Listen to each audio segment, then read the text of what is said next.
बहुत सारे लोगों के सपने जो वहीं पे ख़त्म हो जाते हैं जब उन्हें पता चलता है कि लोग क्या कहेंगे। देख भाई, लोग कुछ नहीं कहते हैं, लोग लोगों की ही सोचते हैं। हमको ऐसा लगता है कि लोग हमारे बारे में सोच रहे हैं। तो आज मैं आपको बताऊंगा कि हेयर इंडस्ट्री में और स्किन इंडस्ट्री में या ब्यूटी इंडस्ट्री में, पार्लर इंडस्ट्री में आप कैसे इंटर कर सकते हो। क्या आपको एजुकेशन चाहिए, क्या आपकी एज लिमिट रहेगी, क्या आपका बैकग्राउंड होना चाहिए, कितना एजुकेशन उसके लिए होना चाहिए, कितना आपको प्रैक्टिस करने की ज़रूरत पड़ेगी, कितने दिन आपको प्रैक्टिस करने की ज़रूरत पड़ेगी। ये सारी चीज़ें हम लोग ये वीडियो में कवर करने वाले थे। तो सबसे पहली बात आती है कि आपका बेसिक एजुकेशन हेयर इंडस्ट्री में या ब्यूटी इंडस्ट्री में या फिर सैलून इंडस्ट्री में आने के लिए क्या। तो इसके लिए बेसिक एजुकेशन क्या होना ज़रूरी है। तो देखिए, आप 8th पास होना चाहिए, 10th या फिर 12th।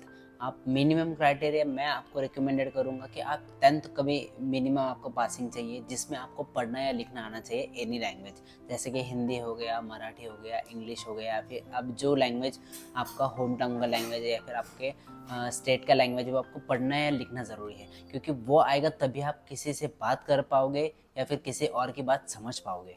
तो ये है बेसिक एजुकेशन का लिमिट। तो इसमें आप इंग्लिश एक ऐसी चीज़ है जिसमें आपको थोड़ा बहुत तो भी समझना चाहिए, या फिर आप इंग्लिश की स्पीकिंग के क्लासेस भी लगा सकते हो जिसमें आपको थोड़ी बहुत इंग्लिश पढ़ना या समझना आ जाए। ये इसका एजुकेशन का बेसिक क्राइटेरिया है। सेकंड थिंग, इसमें एज लिमिट क्या होती है। तो इस सैलून का बिजनेस करने के लिए कोई भी एज लिमिट नहीं रहती है। आप 15 साल से लेके 28 साल, 20 साल, 25 साल, 30 साल, 35 साल, 40 साल, 45 ईयर्स, 50 ईयर्स, 55 ईयर्स, ये एज तक आप कभी भी ये बिजनेस सीख सकते हो। तो इसमें क्राइटेरियाज आते हैं, जैसे कि आपको क्रिएटिव मास्टर बनना है, डायरेक्टर बनना है सैलून का, तो आपको कम मिनिमम एज 18 से स्टार्ट करना पड़ेगा ये सीखने के लिए। जब आप ये सीखते हैं, क्योंकि इसके लिए प्रैक्टिस की बहुत ज़्यादा ज़रूरत पड़ती है। जैसे किसी का 3 ईयर्स प्रैक्टिस में स्पेंड हो जाता है, किसी का 4 साल चले जाता है, किसी का 5 साल। तो बेसिकली इसमें टाइम बहुत ज़्यादा कंज्यूम होता है, क्योंकि ये आर्टिस्टिक फील्ड है। जब तक आप सीखोगे नहीं तब तक आपको कुछ भी नहीं जमेगा।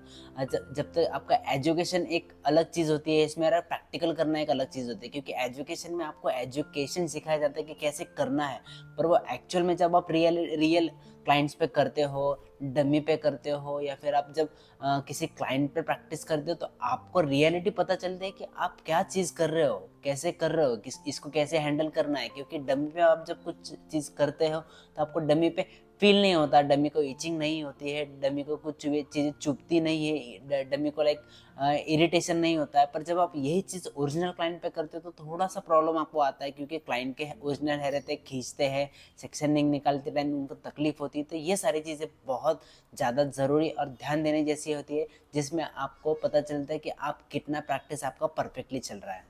इस फील्ड में उतरने से पहले आपको ये जानना बहुत ज़रूरी है कि ब्यूटी इंडस्ट्री में आप करना क्या चाहते हो। अभी ब्यूटी इंडस्ट्री में बहुत सारे क्राइटेरिया आते हैं, जैसे कि सैलून बिजनेस हो गया, स्किन बिजनेस हो गया, ब्यूटी पार्लर्स हो गए, उसके बाद मेकअप आर्टिस्ट हो गया, नेल आर्टिस्ट हो गया, आई लैशेज एक्सपर्ट हो गया, हेयर एक्सटेंशन हो गया। तो इसमें बहुत सारी चीज़ें आती है। तो आपको बेसिकली सीखना क्या है और आपको फ्यूचर में गोल क्या है आपका, इसके अकॉर्डिंग आपको सेट करना पड़ेगा कि आपको इसमें एजुकेशन किस चीज़ का लेना है। इस चीज़ पे कभी आपको वीडियो बनाना है, इसकी ज़्यादा इन्फॉर्मेशन आपको चाहिए कि मैं मेरा करियर इसमें कैसे डिसाइड करूँ, तो प्लीज़ मुझे कमेंट बॉक्स में बताइए। मैं इसका एक स्पेशल वीडियो बनाऊंगा जिसमें आपको हेयर में आप जाना चाहते हो, स्किन में आप जाना चाहते हो, मेकअप में आप जाना चाहते हो, नेल्स में आप जाना चाहते हो, ये कैसे चूज़ करें, डिस्कस करते कि ये इंडस्ट्री में जॉब अपॉर्चुनिटी कैसी रहती है।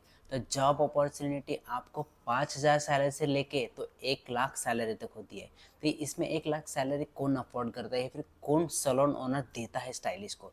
तो जो क्रिएटिव स्टाइलिस्ट होते हैं या फिर क्रिएटिव डायरेक्टर होते हैं, जिनके स्टाइलिंग पे सैलून चलता है, वो लोगों को डायरेक्टली 1,50,000, 60,000, 70,000, एक आईटी के लेवल के बंदे को जितना पेमेंट होता है उतना सैलरी होता है। तो बेसिकली ये आपको चीज़ जानना बहुत ज़रूरी है कि इसमें जितना आप ज़्यादा हार्ड वर्क करोगे, जितना स्मार्ट वर्क करोगे, उतना ज़्यादा आप ऊपर जाओगे।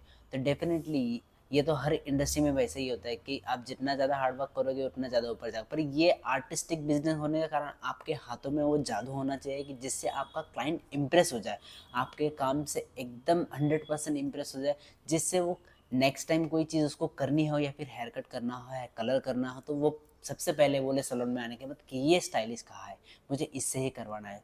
तो जब आपका डिमांड बढ़ेगा तब आपका सैलरी बढ़ेगा। तो डिमांड बढ़ने के लिए ये बहुत आसान नहीं है, इसके लिए बहुत ज़्यादा टाइम देना पड़ता है आपको। किसी को 10 साल देना पड़ते हैं, किसी को 5 साल देना पड़ते हैं, बट टाइम आपको बहुत ज़्यादा देना पड़ता है। पर एक बार आप ये चीज़ सीख जाओगे तो डेफिनेटली आप मरते दम तक आपको कभी ऐसे ज़रूरत नहीं पड़ेगी कि मुझे किसी से पैसा मांगना है। आपके पास बहुत सारा पैसा होगा, बस आपको वो कमाने के लिए पेशेंस ज़रूरी है और आपको वेट एंड वॉच करना पड़ेगा और हर अपॉर्चुनिटी का अच्छे से फ़ायदा लेना पड़ेगा। जिस किसी को लगता है कि ये टॉपिक पे मैं डिटेल में वीडियो बनाऊँ, जैसे मेरी लाइफ की जर्नी क्या रही है, मैं कैसे यहाँ तक पहुँचा और कैसे मैं 4 से 6 सैलून का मालिक बना हूँ, तो डेफिनेटली ये चीज़ मैं तभी एक्सप्लेन करूँगा जब आप मुझे कमेंट में भर भर के प्यार दिखाओगे आपका, और मुझे बताइए आपको इसका सेकंड पार्ट चाहिए तो आपको बहुत सारी कमेंट करना पड़ेंगे, तब जाके मैं आपको ये बताऊँगा कि मेरी लाइफ की एक्चुअल जर्नी कैसी है। Thank you so much guys.